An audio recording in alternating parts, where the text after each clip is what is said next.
नमस्ते बच्चों, welcome back to Rama teachers you. आज हम लोग क्लास 12th का ये D and F block elements का दूसरा वीडियो बनाने वाले हैं। तो हम लोगों ने लास्ट क्लास में ऑक्सीडेशन स्टेट्स तक किया था। ऑक्सीडेशन स्टेट्स के साथ ही हम लोग आज का क्लास भी शुरू करने वाले हैं। ठीक है, सो सेकेंड वीडियो के लिए शुरू करते हैं। Now transition metals show a great variety of oxidation states और वेरिएबल वैलेंसीज। इनके पास अलग अलग तरह की वैलेंसीज होती है ना। कॉपर के पास +1 +2 होती है, आयरन के पास +2 +3 होती है। ठीक है, now in its compound except for the first and the last element, first और लास्ट एलिमेंट को छोड़ के first and the last one. This is because of the fact that difference in the energies of the n-1d and the ns electron, that is 3d 4s 4d 5s 5d 6s और 6d 7s, इन सब का energy level जो होता है बिल्कुल almost same के बराबर होता है। ठीक है, is low, which implies that the electrons from both the energy levels can take part in the bonding. दोनों के दोनों एनर्जी लेवल्स जो है वो बॉन्डिंग में पार्टिसिपेट कर सकते हैं। दैट इज इलेक्ट्रॉन तुम्हारे s ऑर्बिटल से भी जा सकता है, तुम्हारे d ऑर्बिटल से भी जा सकता है। So it both the valence shell and penultimate shell, ये दोनों के दोनों तुम्हारे इसके इलेक्ट्रॉन्स जो है they are participating in the chemical reaction. समझ में आ गया? आगे बढ़ते हैं। In each series, the oxidation state increases with the increase in the atomic number, reaches a maximum in the midway, and then decreases at the end of the series. In 3D series, all the elements show +2 oxidation state except तुम्हारा scandium जो तुम्हारा +3 oxidation state show करता है। ठीक है, oxidation state first increases from scandium to manganese due to increase in the number of unpaired electrons. That is तुम्हारा 3d1, 3d2, 3d3, 3d4 और 3d5। Manganese का तुम्हारा 3d5 हो चुका है। ठीक है, सो स्कैंडियम से मैंगनीज तक हमारा क्या हो रहा है, हमारे अनपेयर्ड इलेक्ट्रॉन्स बढ़ते जा रहे हैं and then decreases because of the pairing that takes place. 3d6 के अंदर क्या होता है, तुम्हारे पास सिर्फ और सिर्फ 4 अनपेयर्ड इलेक्ट्रॉन होंगे और 3d10 में तुम्हारे पास एक भी अनपेयर्ड इलेक्ट्रॉन नहीं होगा। Thus, the elements which give the greatest number of oxidation states occur in the mid of the series. बीच में हमारा देखने को मिलता है हमेशा। So first series में, that is 3D series के अंदर हमारी सबसे ज्यादा ऑक्सीडेशन स्टेट कौन शो कर रहा है? मैंगनीज शो कर रहा है। मैंगनीज का सबसे ज्यादा ऑक्सीडेशन स्टेट कितना है? +7 है उसका। Now, अब स्टेबिलिटी के बारे में बात करते हैं। Now the stability of higher oxidation states increases in the group from top to bottom. इसका मतलब क्या है? तुम्हारा एक हायर ऑक्सीडेशन स्टेट अगर एक एलिमेंट को मेंटेन करना है तो उसका मास और उसकी वॉल्यूम बढ़नी चाहिए। That is what they are trying to say. That means अगर तुम्हारे पास 4 अलग अलग रोज है, जब हम लोग ग्रुप में नीचे की तरफ जाएंगे तो क्या होगा, जितना ज्यादा हमारा ऑक्सीडेशन स्टेट बढ़ेगा उतनी ज्यादा स्टेबिलिटी भी बढ़ेगी। ठीक है, इन ग्रुप 6 मोलिब्डेनम, तुम्हारा टंगस्टन और तुम्हारा यहाँ पे क्रोमियम, ठीक है, ये सारे के सारे क्या है, इनको हम लोगों ने ज्यादा स्टेबल माना है। किससे? हमारे क्रोमियम से, क्योंकि क्रोमियम का साइज छोटा है in comparison to all these elements. हम लोग क्या बोलते हैं, वी से दैट कि हमारा जो क्रोमियम है वो +4 ऑक्सीडेशन स्टेट मेंटेन करने के लायक नहीं है। ठीक है, वो +4 ऑक्सीडेशन स्टेट बना सकता है मगर उसको स्टेबली उसको सस्टेन करके नहीं रख सकता। ठीक है, जिसके कारण क्या होता है, जब भी तुम्हारा C4 क्रोमियम 4+ वाला जो तुम्हारा ऑक्सीडेशन स्टेट वाला मॉलिक्यूल बनता है, जैसे डाइक्रोमेट हो गया, ये एक स्ट्रॉन्ग ऑक्सीडाइजिंग एजेंट होता है। क्यों? क्योंकि ये अपना ये +4 ऑक्सीडेशन स्टेट को मेंटेन करके रख ही नहीं सकता। ठीक है, अगर ये अपने +4 ऑक्सीडेशन स्टेट को मेंटेन नहीं करके रख पा रहा है तो वो क्या करेगा, इट विल डिसइंटीग्रेट इटसेल्फ। और जब तुम्हारा ये डाइक्रोमेट जो है, ठीक है, जो क्रोमेट तुम्हारा आयन है, व्हेन इट डिसइंटीग्रेट्स, तुम्हें क्या लगता है क्या होगा, वो अपने ऑक्सीजन एटम्स जो उसके साथ लेके बैठा हुआ है उन सबको वो दान करना शुरू कर देगा। इससे हमें क्या पता चलता है, इससे हमें पता चलता है कि जो क्रोमेट है it is a very strong oxidising agent, है ना। Potassium dichromate, it is a strong oxidising agent. Now is a strong oxidising agent, whereas एज तुम्हारा मोलिब्डेनम ऑक्साइड और तुम्हारा टंगस्टन ऑक्साइड ये जो होते हैं ये बिल्कुल इतने ज्यादा स्ट्रॉन्ग ऑक्सीडाइजिंग एजेंट नहीं होते। क्यों? क्योंकि ये सस्टेन करके रख सकते हैं अपना एक हाई ऑक्सीडेशन स्टेट को, वो सस्टेन करके रख सकते हैं, इसलिए हो रहा है। इसमें किसी को प्रॉब्लम है? आगे बढ़ते हैं। Variability of oxidation state, of a transition element arises due to the incompletely filled d electrons. ठीक है, तुम्हारे जो d elements होते हैं, d block elements, they are able to show this variation in oxidation states because उनके पास हद से ज्यादा अनपेयर्ड इलेक्ट्रॉन्स और फ्री स्पेस होता है उनके d ऑर्बिटल के अंदर. ठीक है, d ऑर्बिटल के अंदर अनपेयर्ड इलेक्ट्रॉन्स होने के कारण due to the incompletely filling of the d orbital in such a way that their oxidation state differ from each other. तो अब हम लोग वेनेडियम की बात करते हैं, स्कैंडियम, टाइटेनियम, वेनेडियम. जहां पे वो V लिखा हुआ है उसका मतलब है वेनेडियम. वेनेडियम के साइड में तुम्हारा 2 लिखा है, इसका मतलब क्या है? Vd+2, V+2. ठीक है, vanadium +2, vanadium +3, vanadium +4, vanadium +5. On the contrary, the variability of oxidation state of non-transition elements, where oxidation state normally differs by a unit of 2. यहां पे एक और चीज देखने को मिल रही है. हर एक ऑक्सीडेशन स्टेट जो होता है तुम्हारा, यूजुअली क्या देखने को मिलता है कि डी ब्लॉक एलिमेंट्स के अंदर एक का ही डिफरेंस होता है. 2 3 4 5, 2 3 4 5 6 7. यहां पे देखो 2 3 4 5 6 7. हर एक ऑक्सीडेशन स्टेट के बीच में सिर्फ और सिर्फ एक का गैप है, यूनिटी का गैप है, और बाकी सारे के सारे पीरियोडिक टेबल में हमें 2 का गैप देखने को मिल रहा है. ठीक है, आगे बढ़ते हैं. On the contrary, the variability of oxidation state of non-transition elements, where the oxidation state normally differs by a unit of 2.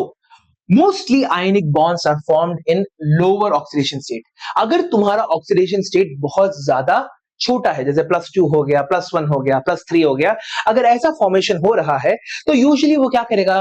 वो कंपाउंड तुम्हारा आयनिक बॉन्ड बनाएगा. ठीक है, मगर अगर तुम्हारा ऑक्सीडेशन स्टेट बहुत ज्यादा हो जाता है, लाइक +7, +6, इतने लेवल में जाते वक्त तुम्हारा जो ट्रांजिशन एलिमेंट है, जो डी ब्लॉक एलिमेंट है, वो तुम्हारा कोवेलेंट बॉन्ड बनाना प्रेफर करेगा. मेटल होने के बाद भी उसके इतने हाई ऑक्सीडेशन स्टेट के कारण वो अपना कोवेलेंट बॉन्ड बनाना प्रेफर करेगा. खुद से सोच के देखो ना, अगर तुम इतना ज्यादा इलेक्ट्रॉन लूज कर ही रहे हो तो तुम क्या बोलते हैं, अपनी स्टेबिलिटी के बारे में थोड़ा वर्री नहीं करोगे? है ना? अगर तुम पैसे बहुत ज्यादा क्या बोलते हैं देने, ऐसे क्या बोलते हैं, किसी को दान दे रहे हो, ठीक है, हाँ, थोड़ा बहुत पैसा उधारी में चलता है ना? थोड़ा बहुत तुम पैसा दे सकते हो, रख लो बोल के ट्रांसफर कर सकते हो. मगर जब तुम बहुत ज्यादा पैसा ट्रांसफर करते हो, तुम क्या बोलते हो? उससे कुछ लिख के रख लेते हो कि हाँ, मैंने तुमसे पैसे लिए हैं, कोवेलेंट बॉन्ड की तरह. इंस्टेड ऑफ एक्चुअली पूरा का पूरा पैसा ब्लाइंडली देने के बजाय तुम क्या कर रहे हो? तुम थोड़ा बहुत पैसा उसको दे रहे हो. वो पैसा दे तो रहे ही हो, 7 इलेक्ट्रॉन्स तुमने दे दिए, +7 ऑक्सीडेशन स्टेट में चले गए तुम, मगर तुम बोल रहे हो कि नहीं, एक काम करते हैं, तुम ना थोड़ी बहुत अपनी प्रॉपर्टी मेरे को देखो. दैट इज, हम लोग पूरा का पूरा ट्रांसफर करने के बजाय शेयरिंग कर लेते हैं तुम. ठीक है, इस तरह से ये लॉजिक को तुम यहां पे अप्लाई कर सकते हो. ठीक है, सो यहां पे on the contrary, variability of oxidation state of non transition elements, यहां नहीं, ये नहीं, ये वाला. However in compounds of higher oxidation state mostly covalent bonds are formed. ज्यादा से ज्यादा क्या होता है? शेयरिंग होता है, क्योंकि बहुत ज्यादा एसिड जा चुका है, बहुत सारे इलेक्ट्रॉन्स तुम्हारे जा चुके हैं, तो तुम्हारा एलिमेंट क्या करेगा? एलिमेंट बोलेगा कि नहीं, ट्रांसफर नहीं चलेगा, आयनिक बॉन्ड नहीं चलेगा, हमारा सिर्फ और सिर्फ कोवेलेंट बॉन्ड चलेगा. इस तरह से याद करके रख सकते हो. एक छोटी सी स्टोरी मैंने इसके अंदर ऐड कर दी तुम्हारी. ठीक है, an interesting feature in the variability of oxidation states of d block elements is noticed among कौन से ग्रुप तक? 4 से लेके 10 तक हमें कोई एक स्ट्रेंज चीज देखने को मिलती है. वो क्या देखने को मिलती है, देखते हैं. ठीक है, so although the lower oxidation state of p block elements are favored by higher members due to the inert pair effect. तुम्हारा जो p block elements होता है, ठीक है, जो तुम्हारा बेसिकली वो रिप्रेजेंटेटिव एलिमेंट्स करके आते हैं, वो क्या करते हैं, जब बड़ा बड़ा एटम हो जाता है तुम्हारा, ठीक है, वो क्या करेंगे? वो लोअर ऑक्सीडेशन स्टेट पर रहना प्रेफर करेंगे. मगर डी ब्लॉक एलिमेंट्स क्या करते हैं? नहीं, हम इतने ज्यादा बड़े हैं तो हम लोग लैविशली जीने की कोशिश करेंगे. That is, they usually prefer higher oxidation states. D block elements के मोटे मोटे लोग जो होते हैं, बहुत ज्यादा क्या बोलते हैं, भारी भारी लोग होते हैं, वो क्या करना प्रेफर करते हैं? They like to stay in a higher oxidation state. Whereas p block elements के जो लोग हैं, भारी भारी लोग जो है, वो यूजुअली लोअर ऑक्सीडेशन स्टेट में रहना पसंद करते हैं. ठीक है, समझ में आ रहा है? नाउ एक मेजर रीजन ये है कि तुम्हारा वहां पे इनर्ट पेयर इफेक्ट बन रहा है. दैट मींस तुम्हारा क्या बोलते हैं, एक तरह से अगर कम उनको सिर्फ और सिर्फ कम से कम इलेक्ट्रॉन्स की जरूरत पड़ती है to actually gain the octet octet rule जो होता है तुम्हारा कंप्लीट शेल बनाने के लिए उनको उतनी ज्यादा इलेक्ट्रॉन्स की जरूरत नहीं पड़ती। मगर सोच के देखो डी ऑर्बिटल के अंदर तो बहुत कुछ मतलब क्या बोलते हैं डी ब्लॉक एलिमेंट्स को पूरा का पूरा 10 का 10 इलेक्ट्रॉन भरना है। ठीक है, ऐसे दो दो तीन चीजें अलग अलग तरीके से सोच के रख सकते हो। तुम्हें बस इसे याद करके रखना है फॉर द नेक्स्ट 10 मंथ्स, 10 या फिर क्या बोलते हैं 8 मंथ्स, डिपेंडिंग ऑन कब तुम्हारा एंट्रेंस एग्जाम खत्म होगा। ठीक है, the oxidation state of metal in a solvent depends on the nature of the solvent. इसका मतलब क्या है देखते हैं। कॉपर जो है, कॉपर की कहानी देखो यहां पे, कॉपर के कौन कौन से ऑक्सीडेशन स्टेट है, +1 और +2। ना कॉपर जो है यूजुअली जब हमारा एक्वस सॉल्यूशन में होता है तो वो यूजुअली क्या करता है, +2 ऑक्सीडेशन स्टेट में रहने की कोशिश करता है। मगर अगर तुमने +1 ऑक्सीडेशन स्टेट वाला कॉपर लिया है, ठीक है, तो वो क्या करेगा, जैसे ही तुम उसे पानी में डाल देगो वो एक डिस्प्रपोर्शनेशन रिएक्शन कर देगा। ठीक है, एक डिस्प्रपोर्शनेशन रिएक्शन। कोई मेरे को बता सकता है कि डिस्प्रपोर्शनेशन रिएक्शन होता क्या है? What is disproportionation reaction? हमारा डिस्प्रपोर्शनेशन रिएक्शन क्या होता है? डिस्प्रपोर्शनेशन दैट इज, एक तरह से सोच लो डिस्प्रपोर्शनेट होते हैं हमारे पॉपुलेशन के लोग, बहुत कम लोग बहुत ज्यादा अमीर रहेंगे, बहुत ज्यादा लोग बहुत ज्यादा गरीब रहेंगे, है ना। एक डिस्प्रपोर्शनेट पॉपुलेशन तुम्हारी ऐसे सेग्रीगेट हुई होती है। उसी तरह से तुम्हारा क्या हो रहा है, जब तुम्हारे पास एक +1 ऑक्सीडेशन स्टेट वाला एक कॉपर तुम्हारे पानी में जा रहा है तो वो +1 ऑक्सीडेशन स्टेट में रहना नहीं पसंद करेगा। थोड़े बहुत कॉपर +1 जो है वो एक इलेक्ट्रॉन लेके क्या करेंगे, कॉपर की तरह डिपॉजिट हो जाएंगे। थोड़े बहुत क्या करेंगे, एक और कॉपर, एक और इलेक्ट्रॉन दान करके Cu2+ बन जाएंगे। ठीक है, तो इसी को हम लोग बोलते हैं डिस्प्रपोर्शनेशन रिएक्शन, जहां पे थोड़े बहुत जो तुम्हारे आयंस हो गए या फिर तुम्हारे सर्टेन मॉलिक्यूल्स हो गए वो क्या कर रहे हैं, एक तरह से अपने आप को रिड्यूस कर दे रहे हैं। थोड़े लोग क्या कर रहे हैं, अपने आप को ऑक्सीडाइज कर दे रहे हैं। ठीक है, सेम मॉलिक्यूल ऑक्सीडाइज भी हो रहा है, रिड्यूस भी हो रहा है, मगर डिस्प्रपोर्शनेटली हो रहा है। दैट इज, थोड़ा तबका जो है अमीर बन रहा है, थोड़ा तबका गरीब बन रहा है। समझ में आ रहा है डिस्प्रपोर्शनेशन रिएक्शन का मतलब क्या होता है? ये अभी भी सिखाया था मैंने। ये लो ऑक्सीडेशन स्टेट और zero oxidation state are also found in the transition metals. Zero oxidation state का मतलब क्या है? दैट मींस तुमने बॉन्ड बना लिया, किसके, कब, जब तुमने कोई इलेक्ट्रॉन दिया ही नहीं, तुमने बॉन्ड बना दिया। लिगेंड फॉर्मेशन बोलते हैं इसे, कॉम्प्लेक्स कंपाउंड्स के अंदर। ठीक है, नाउ इसके अंदर क्या होता है तुम्हारे पास, अगर तुम्हारा पाई ऑर्बिटल, तुम्हें पता है क्या बोलते हैं 11th क्लास में तुम लोगों ने सीखा है पाई एक्सेप्टर इलेक्ट्रॉन्स।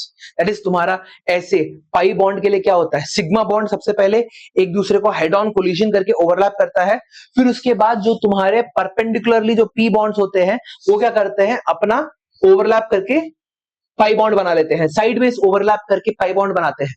याद आ रहा है कुछ? ठीक है, एक्शन में बताता हूं। तुम्हारे पास क्या होता है, देखो CH4, तुम्हारा CH4 नहीं, let's take the example of C2H4, ethene का एग्जांपल लेते हैं। हाँ, C2H4, ठीक है, इथीन का एग्जांपल लेते हैं।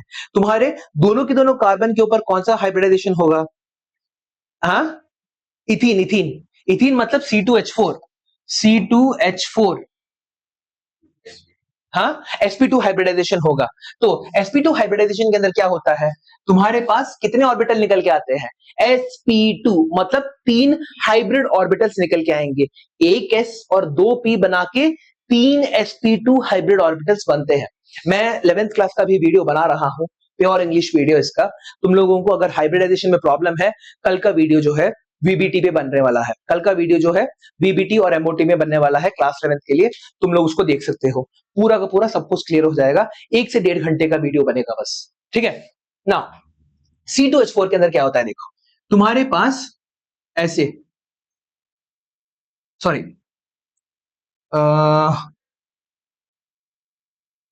ऐसे करके तुम्हारा एक हाइब्रिड ऑर्बिटल बन रहा है। ठीक है, हाँ, थोड़ा मैंने गंदा बनाया है, डोंट माइंड मी। तुम्हारे पास होता क्या है, ये जो पहला जो एक sp2 हाइब्रिड ऑर्बिटल है वो हेड ऑन कोलिजन करके क्या करेगा, अपना बॉन्ड बना लेगा। दूसरा हाइब्रिड ऑर्बिटल जो है ऐसा सेम यही चीज तुम्हारा यहां पे भी हो रहा है। ठीक है, ये इसके साथ ओवरलैप कर लेंगे, ये इसके साथ ओवरलैप कर लेंगे, ये हाइब्रिडाइजेशन हो रहा है। ठीक है, डोंट वरी अबाउट दिस, इसके बारे में ज्यादा समझने की कोशिश मत करो। ठीक है, नाउ यहां पे जो साइडवेज ओवरलैप होता है, अगर समझना है कल के वीडियो में अच्छे से समझ लेना इसको, ठीक है। नाउ अगर हमारे पास C2H4 है, ठीक है, C2H4 बोल रहा हूं, सॉरी, अगर हमारा जो आने वाला जो लिगेंड है, ओके, लिगेंड क्या होता है अब तुम मेरे से पूछोगे, तो तुम्हारा कोऑर्डिनेट कंपाउंड्स पढ़ के यहां पे आना चाहिए था, ये मेरे को अभी लग रहा है, कोऑर्डिनेशन कंपाउंड्स पढ़ के डी एंड एफ ब्लॉक करना चाहिए था, क्योंकि कोऑर्डिनेशन कंपाउंड्स के अंदर तुम एक नया चीज सीखोगे। लिगेंड क्या होता है, एक ऐसा मॉलिक्यूल या फिर एक एटम होता है जो तुम्हारा एक सवारी की तरह होता है, ठीक है। इमेजिन करो तुम्हारे पास एक बस है, ठीक है, बस के अंदर तुम्हारे पास सीट्स भरे हैं, सीट्स के अंदर तुम्हारे लोग जाके बैठ रहे हैं और बस और लोग जो मिलके एक पूरी की पूरी सवारी बन रही है तुम्हारी। उसी तरह से तुम्हारे पास क्या होता है, एक तुम्हारा सेंट्रल एटम निकलेगा, कहां से, तुम्हारे डी ब्लॉक एलिमेंट से एक सेंट्रल एटम आ गया, ठीक है। अब उसके उसके जो डी ऑर्बिटल है उसके अंदर बहुत सारे एम्प्टी रोज है, एम्प्टी सीट्स पड़े हुए हैं। इन एम्प्टी सीट्स में तुम्हारा जो लिगेंड है वो क्या कर रहा है, 2 इलेक्ट्रॉन डंप करके उसके अंदर सवारी ले रहा है। इसी को हम लोग बोलते हैं हमारा कॉम्प्लेक्स बॉन्ड या फिर कोऑर्डिनेट बॉन्ड। समझ में आ गया? अगले चैप्टर में तुम्हें और ज्यादा अच्छे से समझ में आएगा, ठीक है। आगे बढ़ते हैं।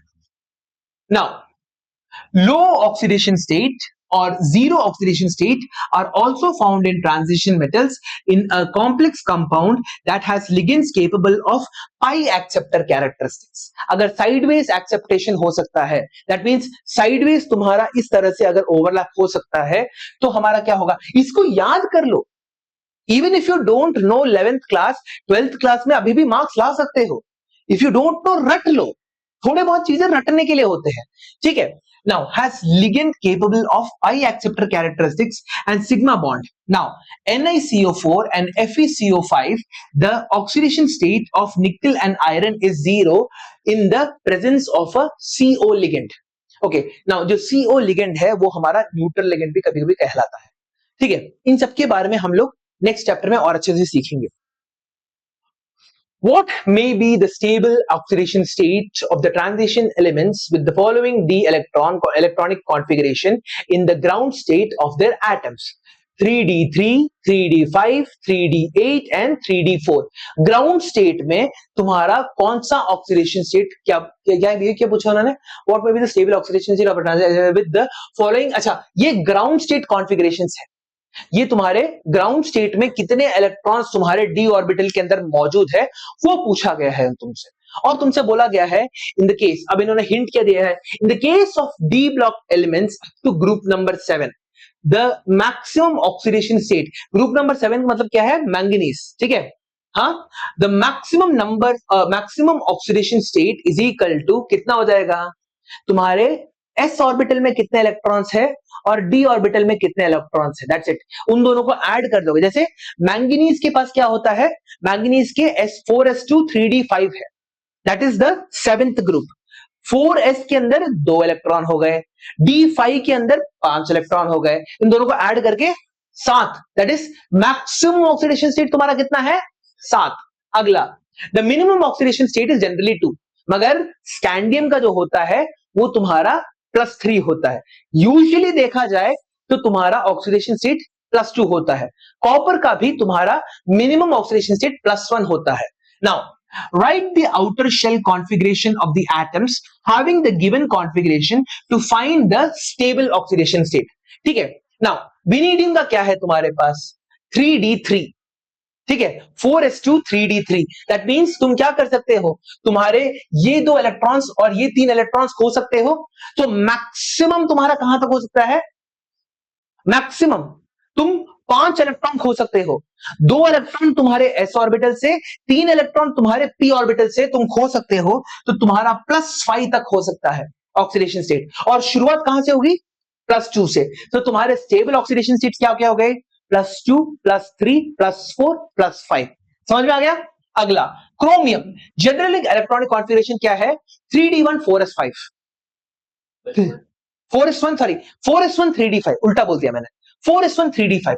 इसका ऑक्सीडेशन स्टेट क्या होगा, यहां पे कितना मैक्सिमम जा सकता है, कितने इलेक्ट्रॉन्स है इसके s और d को मिला के, 6, तो +6 तक जा सकता है, ठीक है। It can go up to +3। Now यहां पे तुम्हारे पास ऑक्सीडेशन स्टेट +2 +3 +4 और +5 होना चाहिए। दैट इज व्हाट क्या बोलते हैं, यहाँ पे लिखा हुआ है +2 +3 +4 +5 और तुम्हारा +6 होना चाहिए। यहाँ पे 2 4 5 और इसको हटा दिया गया है।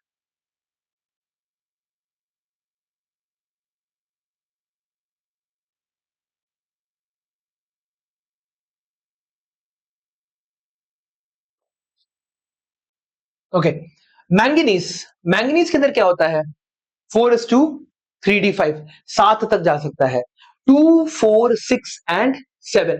नाउ निकल का क्या है, यहां पे एक सेकंड रुको। सो इस क्वेश्चन को अभी के लिए स्किप करते हैं, ठीक है।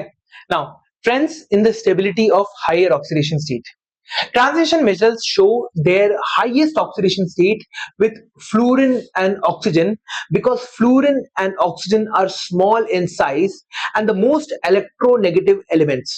The ability of fluorine to stabilize the highest oxidation state is due to higher lattice enthalpy, as in the case of COF3, or higher bond enthalpy, example in the case of VF5 and CrF6. सो तुम्हारे पास क्या इस line में क्या बोल रहा है वो, basically जितना ज्यादा इलेक्ट्रोनेगेटिव एलिमेंट तुम्हारा एक ट्रांजिशन मेटल के साथ जुड़ेगा तो वो क्या करेगा, व्हाट विल हैपन, तुम्हारा वो एक हायर ऑक्सीडेशन स्टेट को मेंटेन कर पाएगा, क्योंकि तुम्हारा उस समय लैटिस एंथैल्पी बहुत ज्यादा रहता है। लैटिस एंथैल्पी होता क्या है, थर्मोडायनामिक्स, इससे पहले भी सिखाया मैंने।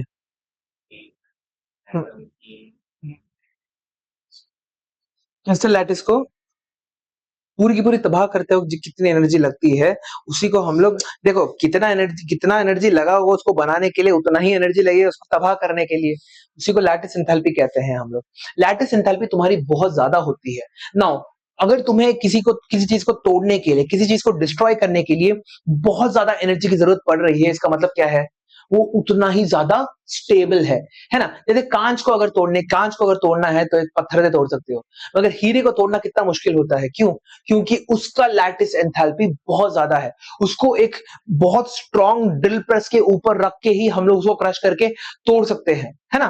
कांच के लिए ऐसा नहीं है, कांच को ऐसे क्या बोलते हैं, थोड़ा सा ज्यादा प्रेशर डाल दो वो तुम्हारा टूट जाएगा ना। तो ये वाला पॉइंट समझ में आ गया, क्यों, क्योंकि तुम्हारा सबसे ज्यादा मैक्सिमम ऑक्सीडेशन स्टेट तुम्हारा ऑक्सीजन और फ्लोरीन के अंदर देखने को क्यों मिलता है, दे आर हाईली इलेक्ट्रोनेगेटिव। वो जो बॉन्ड्स बनाते हैं, वो जो कंपाउंड्स बनाते हैं, उनका जो लैटिस एंथैल्पी बहुत ज्यादा स्ट्रांग होता है। उसी तरह से उनका जो बॉन्ड एंथैल्पी, अब बॉन्ड एंथैल्पी क्या होता है, लैटिस एंथैल्पी तो बोल दिए, बॉन्ड एंथैल्पी क्या होता है, एक बॉन्ड को तोड़ने के लिए, 1 मोल ऑफ बॉन्ड्स को तोड़ने के लिए, तोड़ना 1 मोल ऑफ अ बॉन्ड को तोड़ने के लिए तुम्हें जितनी एनर्जी की जरूरत पड़ी उसको हम लोग क्या बोलेंगे, will call it the bond enthalpy. ठीक है, समझ में आ रहा है, क्लियर है ये बात। ओके, नेक्स्ट, एक सेकेंड,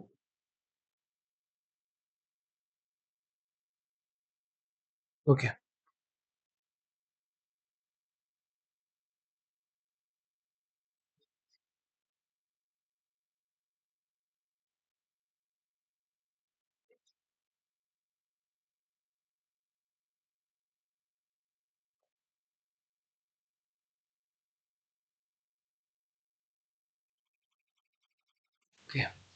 ठीक है, चलो। The 3D transition metals form stable halides. The highest oxidation state are shown by TiX4, VF5, CrF6, while +7 oxidation state by manganese is shown by compounds of MnO3F. ठीक है, हर एक electron को वो share कर देता है। ठीक है, तुम्हारा ये बात पता है ना, हाइयर ऑक्सीडेशन स्टेट में कोवेलेंट बॉन्ड बनता है क्या एनिक बॉन्ड बनता है, कोवेलेंट बॉन्ड बनता है, समझ में आ गया, याद रखना इसको। सो तुम्हारे पास यहां पे भी क्या हो रहा है, high oxidation state, that is manganese के सभी इलेक्ट्रॉन्स को वो क्या कर चुका है, शेयरिंग पे डाल चुका है। आगे बढ़ते हैं, next, in low oxidation states fluorine is unstable, example तुम्हारे पास VX2, जहां पे X की वैल्यू तुम्हारी क्या है, क्लोरीन, ब्रोमीन एंड आयोडीन तुम्हारा यहां पे, however Cu2 plus halides are known in including CuF2 except the iodide. तो Cu2 प्लस प्लस तुम्हारा 4i minus gives you Cu2i2 plus I2। Now यहां पे तुम्हें क्या देखने को मिल रहा है? What is happening here? Lower oxidation states में फ्लोरीन तुम्हारा नहीं बनेगा, मगर तुम्हारा क्या बन जाएगा? क्लोरीन, ब्रोमीन और आयोडीन के हैलाइड्स तुम्हारे निकल के आएंगे। मगर कॉपर को हमें क्या देखने को मिलता है? Cu जो होता है तुम्हारे लोअर ऑक्सीडेशन स्टेट में भी क्या बना पा रहा है? फ्लोरीन को बना पा रहा है। ठीक है, now no Cu have to accept iodine। Now Cu2 plus plus 4i minus हमें क्या देगा? हाँ, Cui2 की जगह यूजुअली Cu2 प्लस जो क्या करता है, सी को कॉपर हायर ऑक्सीडेशन स्टेट में हमारा क्या होता है? Cu2 प्लस के फॉर्म में होता है।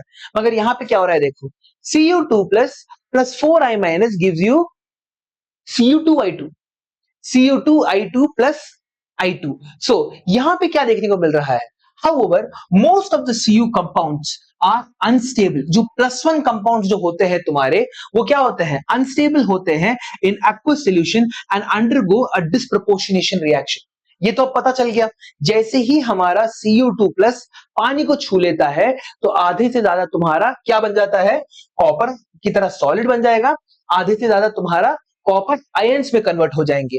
The stability of Cu2 plus aqueous than Cu plus aqueous is due to a much more electronegative delta HYD। इसका मतलब क्या है? डेल्टा HYD, डेल्टा मतलब क्या होता है? एंथैल्पी।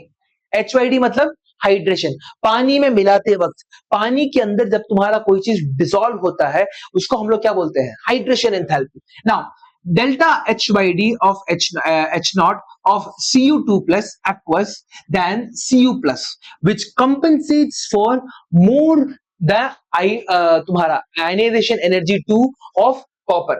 अब यहां पे ध्यान से समझने की कोशिश करो क्या हो रहा है।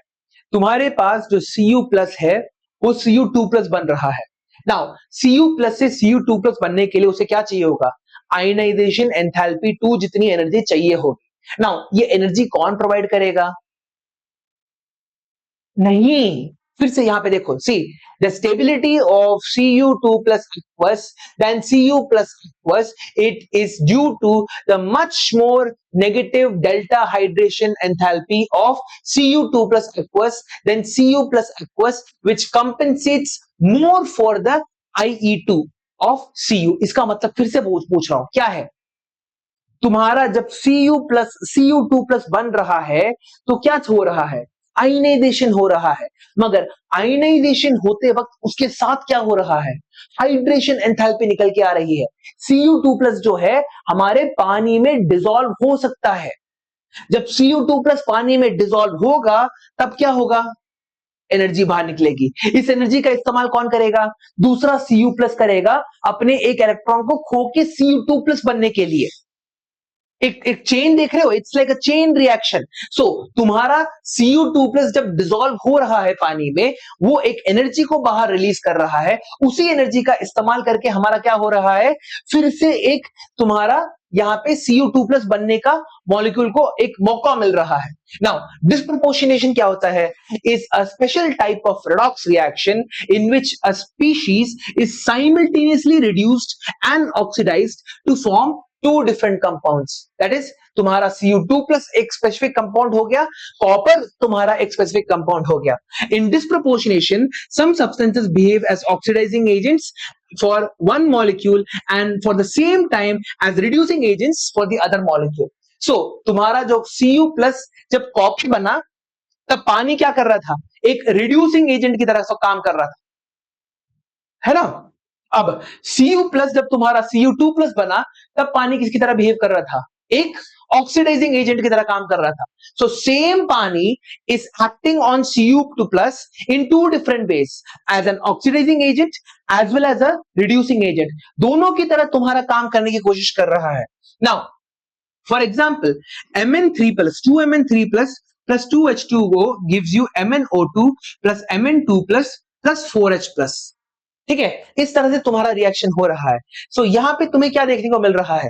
यहां पे +3 है, ये +3 तुम्हारा +2 हो गया, हाँ रिडक्शन हो गया। +3 तुम्हारा +4 हो गया, ऑक्सीडेशन हो गया तुम्हारे पास, और तुम्हारा 4H प्लस निकल रहा है। इसी को हम लोग क्या बोलते हैं? डिसप्रपोर्शनेशन रिएक्शन, जब एक ही मॉलिक्यूल तुम्हारा एक ही आयन तुम्हारा ऑक्सीडाइज भी कर रहा है, रिड्यूस भी कर रहा है। समझ में आ रहा है ये बात? आगे बढ़ते हैं। Formula for halides of the third transition metals. Now oxidation states क्या क्या होंगे?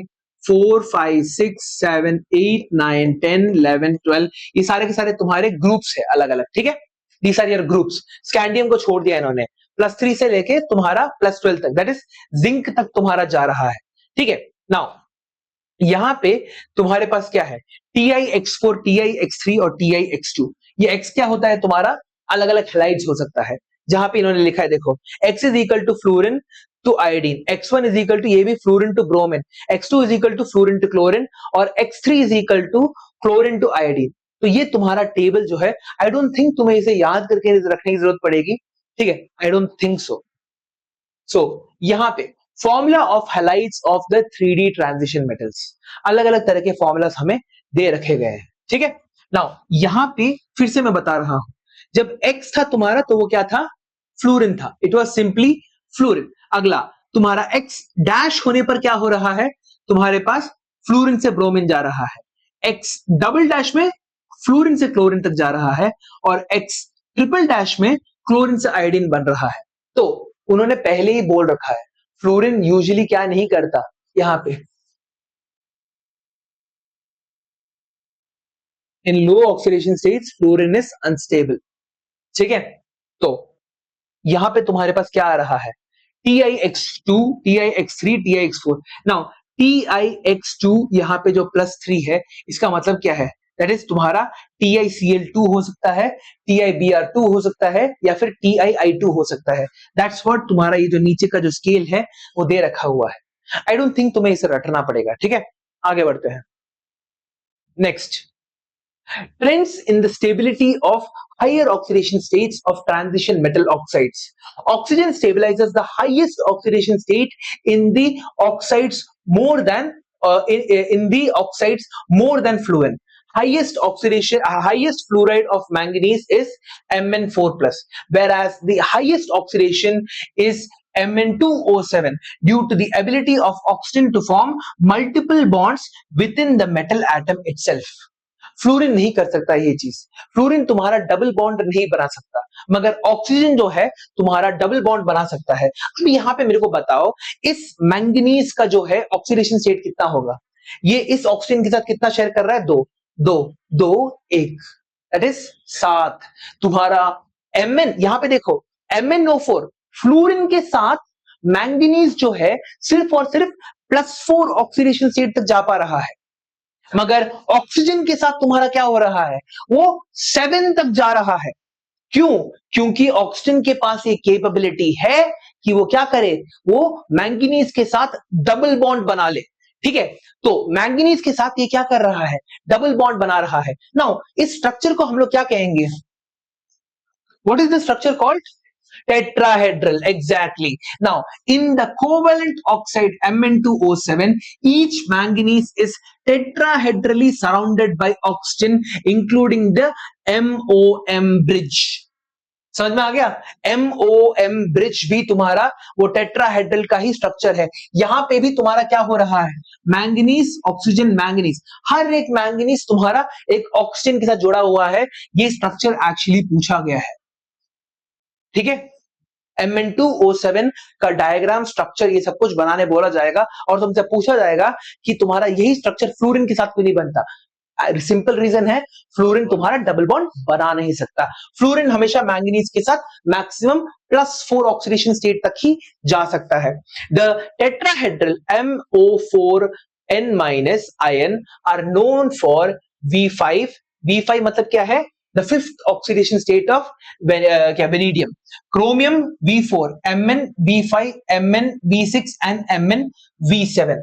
ठीक है? ये जो टेट्राहेड्रल स्ट्रक्चर है, इन सभी के सभी मॉलिक्यूल्स के लिए तुम्हारा अलाउड है। आगे बढ़ते हैं। The highest oxidation state in the oxide is the same as that of group number up to group 7, है ना? मैंगनीज जो है तुम्हारा क्या है? मैंगनीज का ग्रुप नंबर भी 7 है, उसका हाईएस्ट ऑक्सीडेशन स्टेट भी 7 है, 7 तक ही चलता है। मगर क्रोमियम का group number 6, highest oxidation state भी 6 है, ठीक है, ये सिर्फ 7 तक जाता है। No higher oxides of iron above Fe2O3 are known, although ferrate तुम्हारा 4 FeO4 2- are formed in the alkaline medium but they are readily decomposed to Fe2O3 and O2।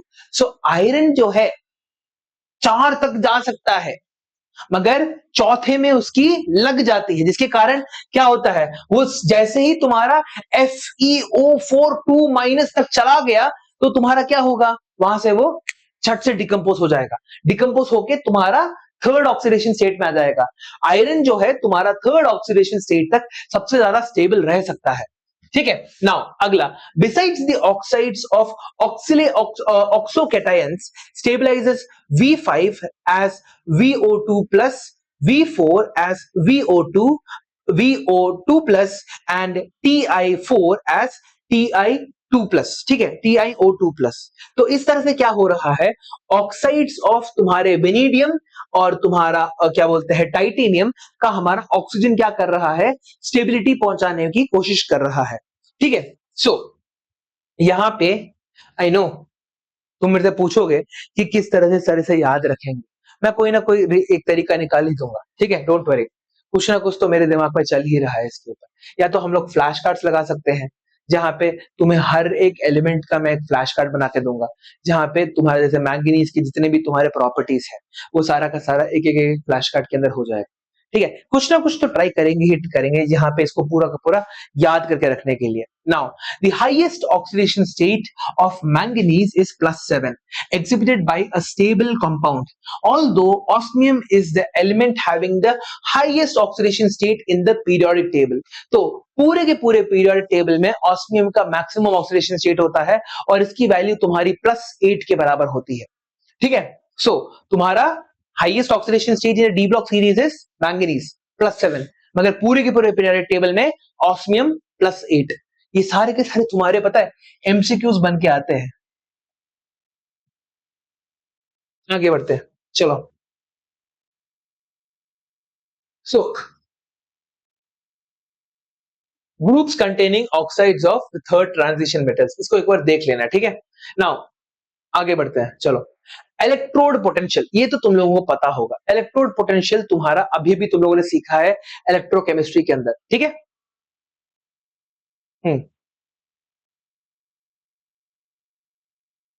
Okay, so the magnitude of ionization enthalpy give information regarding the thermodynamic stability of transition metal compounds in different oxidation states. In aqueous solution, the stability of the transition metal compounds depend upon the electrode potential. Moreover, quantitatively, the stability of a particular transition metal ion in different oxidation states can be determined on the basis of the E0 value। E0 को हम लोग क्या बोलते हैं, the standard electrode potential। याद है ना, अभी भी तुम लोगों ने इलेक्ट्रोकेमिस्ट्री का फिर से एग्जाम दिया है, स्टैंडर्ड इलेक्ट्रोड पोटेंशियल बोला जाता है इसको।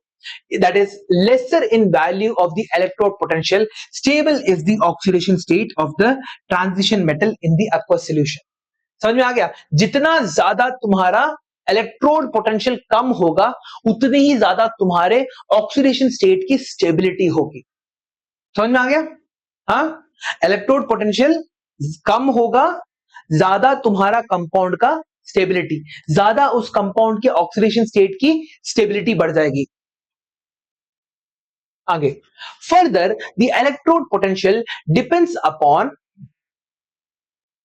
Further, the electrode potential depends upon the balance between the value of the hydration enthalpy and the sum of the value of ionization enthalpy and the enthalpy of atomization।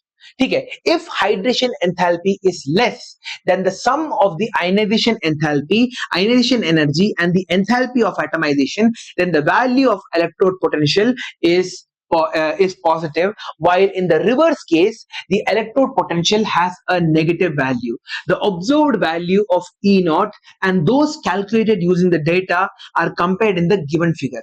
तो इससे हमें क्या पता चल रहा है, यहां पे हमारा एक इक्वेशन निकल के आता है, इसको लिख लो, ठीक है। The value of hydration enthalpy plus the value of ionisation enthalpy, that is तुम्हारा डेल्टा H ऑफ तुम्हारा यहाँ पे हाइड्रेशन HYD, और तुम्हारा यहाँ पे एक सेकंड को अंदर लिखा जाता है ना,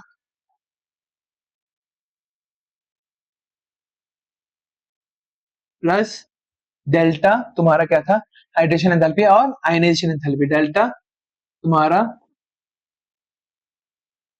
इज इक्वल टू तुम्हारा कितना होना चाहिए, is equal to sorry the value of hydration enthalpy and the sum of the value for the electron depends on the balance between is equal to, हाँ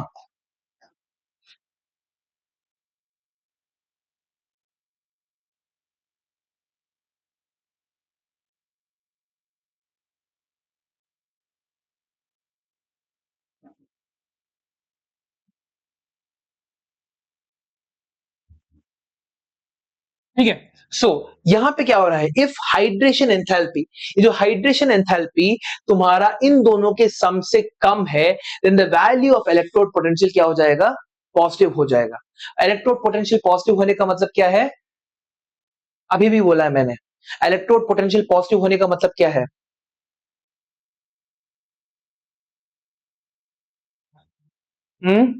नहीं रे, यहां पे सुनते रहो, यहां पे क्या बोला है मैंने अभी, lesser the value of electrode potential, stable oxidation state of transition metal in the aqueous solution, ठीक है।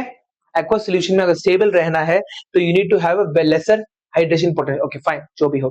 if hydration enthalpy is less than the sum of the ionization energy and the enthalpy of atomization, then the value of the electrode potential तुम्हारा क्या होगा, positive होगा। Hydration enthalpy कम हो गई इन दोनों से तो तुम्हारा क्या बोलते हैं, इलेक्ट्रोड पोटेंशियल इज पॉजिटिव। अगर हाइड्रेशन एंथैल्पी तुम्हारी ज्यादा हो गई तो इलेक्ट्रोड पोटेंशियल तुम्हारा नेगेटिव हो जाएगा। इलेक्ट्रोड पोटेंशियल नेगेटिव होने का मतलब क्या है, स्टेबिलिटी बढ़ेगी कि घटेगी, बढ़ेगी, ठीक है। So the observed value of E nought and those calculated using the data compared in the given figure are ऐसे तुम्हारे पास, okay. Observed and calculated value for standard electrode potential M2 plus से M0 of the elements from titanium to zinc, ठीक है। Now अगला क्या है, trends in the M2 plus slash M, यहां पे इसका मतलब क्या है, ये तुम्हारा रिडक्शन पोटेंशियल है। पहली बात तो तुम्हारा 2 प्लस से कहां जा रहा है, हाँ इसमें जा रहा है, तुम्हारा standard electrode potential, standard electrode potential ही तुम्हारा रिडक्शन पोटेंशियल होता है, ये अलग से बोलने की जरूरत नहीं होती है ना। हम लोग हमारा पूरा का पूरा इलेक्ट्रोकेमिस्ट्री ऑक्सीडेशन और रिडक्शन पोटेंशियल करके अलग अलग नहीं रखते हैं, दोनों को हम लोगों ने एक ही में कन्वर्ट किया है, that is reduction potential is the standard electrode potential. Now the above results give in the graph of electrode potential value of the 3D series can be explained as the value of E naught across the series are less negative because of the general increase in the sum of the first and the second ionization enthalpy, ठीक है। इसका मतलब क्या है, कम negative होता है, क्यों, क्योंकि पहली और दूसरी आयनाइजेशन एंथैल्पी तुम्हारी बहुत ज्यादा होती है, ठीक है। Now the E naught value from manganese to zinc are mostly negative because of the presence of half filled and fully filled orbitals respectively. The E naught value for nickel is more negative due to the highest negative तुम्हारा hydration enthalpy, ठीक है। सो ई not जो value है तुम्हारी सबसे ज्यादा किसकी होगी, तुम्हारी निकल की होगी, क्यों, सबसे ज्यादा नेगेटिव किसका होगा, निकल का होगा, क्यों, क्योंकि निकल के पास क्या होता है, बोलो,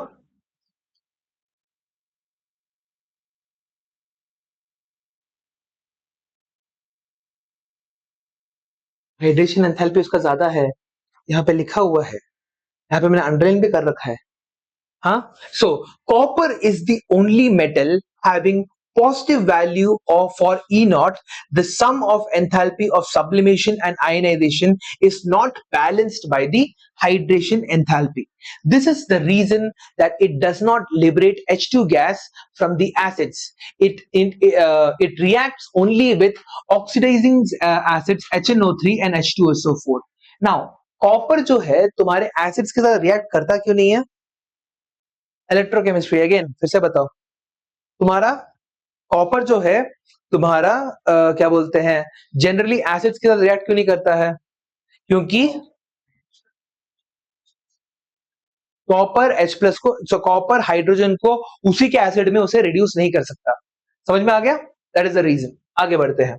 now the E naught M2 plus to M value for copper is positive. What is the possible reason for this? ये हम लोगों ने जो अभी बोला है, ठीक है। Now consider the factors on which E naught value depends, like the ionization enthalpy, the hydration enthalpy, and the enthalpy of atomization. So E naught तुम्हारी M2 plus से M value for any metal depends on three factors. कौन कौन से हैं?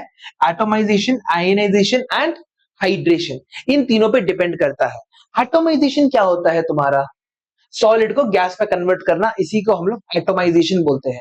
यहां पे लिखा है देखो, सॉलिड से तुम इसको गैस में कन्वर्ट कर रहे हो, इसी को हम लोग एटोमाइजेशन कहेंगे। एंथैल्पी ऑफ आयनाइजेशन क्या होता है? इसको तुमने एक आयन में कन्वर्ट कर दिया by removing electrons, by providing it with energy, इसी को हम लोग आयनाइजेशन एंथैल्पी भी कहते हैं। और तीसरा क्या है तुम्हारे पास यहां पे? Now hydration enthalpy, that is तुम्हारा एक गैस है, इसको तुमने पानी के साथ मिलाया और ये एक्वस सॉल्यूशन बन भी गया। CuSO4 को तुमने पानी में डाला तो तुम्हारे पास Cu2 प्लस एक्वस मिल रहा है ना? तो तुम्हारा हाइड्रेशन एंथैल्पी, दैट इज एक तुम्हारा जो सॉल्ट है या फिर एक आयन है, वो तुम्हारे पानी में मिलने के बाद एक एक्वस सॉल्यूशन बन रहा है, इसी को हम लोग क्या बोलते हैं? एंथैल्पी ऑफ हाइड्रेशन या फिर hydration enthalpy. Copper has high value of enthalpy of atomization and low value for enthalpy of hydration. It means that the delta H required is not compensated by the energy released. Therefore तुम्हारा क्या होगा? Usually ये तुम्हारा Cu2 plus से Cu जो है तुम्हारा positive रहेगा। ठीक है, तो हमारा जो इक्वेशन होता था क्या होता था? Enthalpy of hydration is equal to, ठीक है, क्या होना चाहिए? एंथैल्पी ऑफ हाइड्रेशन तुम्हारा किसके साथ कंपेयर कर रहे हैं वो लोग? फिर से यहां पे देखो, the if hydration enthalpy is less than the sum of the ionisation and atomisation enthalpy, तो यहां पे क्या हो रहा है? अगर यहां पे तो ज्यादा हो रहा है, इसलिए तुम्हारा यहां पे अगर हाइड्रेशन एंथैल्पी लेस था तो तुम्हारा क्या होता? पॉजिटिव निकल के आता। मगर हाइड्रेशन एंथैल्पी अगर ज्यादा है तो तुम्हारा क्या हो रहा है? नेगेटिव निकल के आ रहा है। नाउ यहां पे देखो, तुम्हारा the enthalpy of atomisation and the value of enthalpy of hydration, so the high value of enthalpy of atomisation and low value of enthalpy of hydration, इसका मतलब क्या है? लेस देन हो जाएगा, लेस देन वैल्यू निकल के आएगी ना। सी, फिर से ध्यान से समझने की कोशिश करो, enthalpy of hydration greater than या less than enthalpy of atomisation, enthalpy of ionisation. So तुम्हारे पास यहां पे क्या है? Enthalpy of atomisation of copper तुम्हारा बहुत ज्यादा है, ठीक है। इसके कारण क्या हो रहा है? हाइड्रेशन एंथैल्पी उसे कंपेंसेट नहीं कर पा रही है, तो hydration enthalpy is less than the enthalpy of atomisation बोल सकते हैं कॉपर का। ये सब कुछ तुम्हें याद करके रखना है। आई नो इसके अंदर तुम चीट्स बना लो, मजाक नहीं कर रहा, इसको पढ़ते पढ़ते इतने सारे क्या बोलते हैं इसके पर्चियां बना लो कि क्या बोलते हैं उसको फिर रिवाइज करते रहो। So it means that the enthalpy required is not compensated by the energy. इसके कारण क्या हो रहा है? तुम्हारा E नॉट पॉजिटिव हो जा रहा है। सो हम लोगों को क्या है? तुम्हारे पास hydration if it is less than तुम्हारा एटोमाइजेशन प्लस तुम्हारा आयनाइजेशन, तो हमारा क्या हो जाएगा? E नॉट वैल्यू क्या हो जाएगी? E नॉट वैल्यू क्या हो जाएगी तुम्हारे पास? स्टैंडर्ड रिडक्शन पोटेंशियल क्या हो जाएगा? पॉजिटिव। अगर तुम्हारे पास हाइड्रेशन जो है ग्रेटर देन तुम्हारा एटोमाइजेशन प्लस आयनाइजेशन है, तो E नॉट वैल्यू क्या हो जाएगी तुम्हारी? ऑब्वियसली नेगेटिव हो जाएगी तुम्हारे पास, ठीक है। तो इस क्वेश्चन का आंसर मिल गया तुम्हें। यहां पे देखो, इस क्वेश्चन में क्या पूछा था, ठीक है, if the delta M2 plus to M value of copper is positive, क्यों पॉजिटिव है? उसका हाइड्रेशन एंथैल्पी जो है उसके एटोमाइजेशन एंथैल्पी से बहुत ज्यादा कम है, इसके कारण तुम्हारी ई नॉट वैल्यू जो है, रिडक्शन पोटेंशियल जो है, बहुत ज्यादा पॉजिटिव हो जा रहा है। ठीक है, that is the reason why you are getting a positive potential. Now trends in the M3 plus से M2 plus standard electrode potential. ठीक है, अब तुम्हारे पास क्या है, 2 प्लस से वैल्यू तुम्हारी जीरो पोटेंशियल पे। अब तुम्हारे पास क्या हो रहा है, 3 प्लस से 2 प्लस में क्या होता है, देखो the low value of delta E not, sorry E naught for SC3 plus से SC2 plus reflects the stability of SC3 plus. ठीक है, सो इसका मतलब क्या है, तुम्हारे पास क्या हो रहा है, अगर 3 प्लस से 2 प्लस ले जाने पर तुम्हारी ई नॉट वैल्यू उतनी ज्यादा नहीं है, रिडक्शन पोटेंशियल तुम्हारा उतना ज्यादा नहीं है। इसका मतलब क्या है, रिडक्शन के लिए वो हिचकिचा रहा है ना। सो बेसिकली तुम्हारा स्कैंडियम 3 प्लस जो होता है वो ज्यादा स्टेबल कंडीशन में होता है। इसलिए हम लोग क्या बोलते हैं, पहले रो में याद है, 2 पेज पीछे करना, 2 पेज पीछे करो, अरे ये रहा, यहां पे तुम्हारे पास स्कैंडियम +3 से शुरू होता है, देखो यहां पे +3 से, देखा तुम्हारा, क्योंकि स्कैंडियम 2 प्लस जो है वो ज्यादा उतना खास नहीं है। अब जब स्कैंडियम अपने तीनों के तीनों इलेक्ट्रॉन्स को खो चुका है तो उसका इलेक्ट्रॉनिक कॉन्फ़िगरेशन क्या बन जाएगा, नोबल गैस कॉन्फ़िगरेशन बन जाएगा। किसका नोबल गैस कॉन्फ़िगरेशन होगा, आर्गन का, है ना। देखो स्कैंडियम का तुम्हारा एटॉमिक नंबर क्या है, 21, है ना, उसमें से उसने 3 इलेक्ट्रॉन खोए तो कितना बचा, 18, नोबल गैस कॉन्फ़िगरेशन मिल गया। समझ में आ गया। Now the highest value of E naught for Zn3 plus to Zn2 plus is due to the removal of an electron from a stable delta 10 electronic configuration. तो यहां पे क्या हो रहा है, ई नॉट वैल्यू तुम्हारी बहुत ज्यादा बड़ी हो जा रही है, रिडक्शन पोटेंशियल तुम्हारा बहुत ज्यादा हो जा रहा है, क्योंकि तुमने क्या किया है, तुम क्या करने की कोशिश कर रहे हो, तुम बेसिकली एक इलेक्ट्रॉन ऐसे एलिमेंट से निकालने की कोशिश कर रहे हो जिसका पूरा का पूरा डी ऑर्बिटल भरा हुआ है। इसलिए जिंक क्या करता है, हमेशा 2 प्लस तक जाता है, क्योंकि 2 प्लस के बाद जब 3 प्लस में जाएगा तो उसका डी का जो 3d10 है, इतने मुश्किल से उसके पास जो 10 इलेक्ट्रॉन्स भरे हुए हैं वो क्या हो जाएगा, खराब हो जाएगा।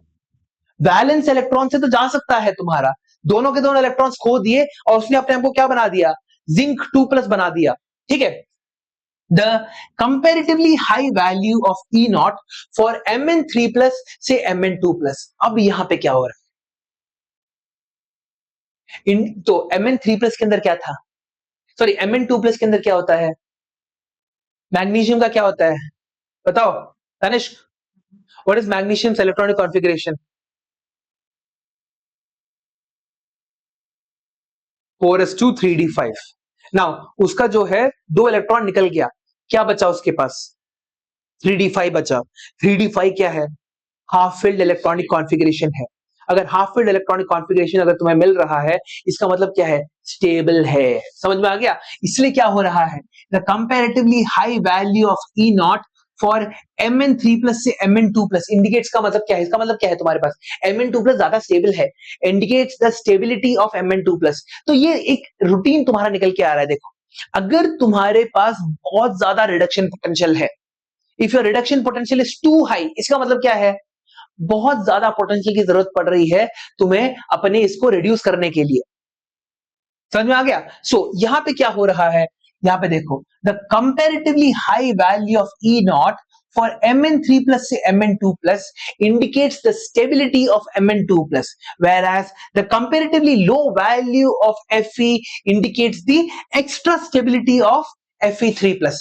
Fe का इलेक्ट्रॉनिक कॉन्फ़िगरेशन क्या है बताओ, मैग्नीशियम, मैंगनीज के बाद आयरन तुम्हारा, दैट इज तुम्हारा 4s2 3d6 मिल रहा है ना। तो 4s2 3d6 के अंदर आयरन जब 2 इलेक्ट्रॉन देता है, 2 वैलेंस इलेक्ट्रॉन दिए, उतना स्टेबल नहीं था, मगर एक और देने के बाद उसके पास 3d5 बच रहा है।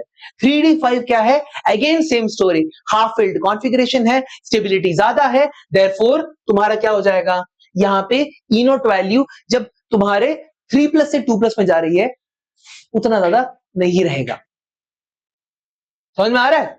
Now Similarly, the comparatively low value for V3 plus to V2 plus indicates. Now again, E naught value यहां पे कम क्यों है? वेनेडियम का फॉर्मूला क्या है बताओ? 4s2 3d 3d 3 scandium titanium vanadium शक्ति V स्कैंडियम टाइटेनियम वेनेडियम. सो यहां पे क्या हो रहा है? यहां पे तुम्हारे पास जब 3 इलेक्ट्रॉन खो दे रहा है वो, है ना, तो क्या मिल रहा है? एक सेकंड रुको. Similarly, the comparatively low value of V3 plus say V2 plus indicates the stability of V2 plus. Half filled T2G levels discussed in chapter 5. अच्छा, ये T2G जो है तुम लोग अभी तक पढ़ा ही नहीं गया, इसको मैं अभी के लिए skip कर देता हूं. ठीक है. T2G तुम्हारा यहाँ पे T2G और EG जो होता है वो तुम्हारे दो अलग अलग लेवल्स होते हैं डी ब्लॉक के.